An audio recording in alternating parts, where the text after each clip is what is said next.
Alam mo ba kung bakit binabaliwala ka lang niya? Kasi habol ka ng habol. Pinaparamdam mo kasi sa kanya na sobrang halaga niya. At yun bang hindi ka mabubuhay kapag wala siya? Alam mo, dapat huwag ganon. Kapag ang tao binibaby mo kahit matanda na, may spoiled pa rin yan. Subukan mo nga ang baliwala. Subukan mo, wala namang mawawala. At alam ko namang kaya mo.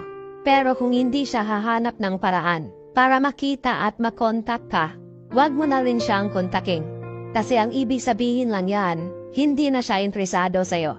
At ang dapat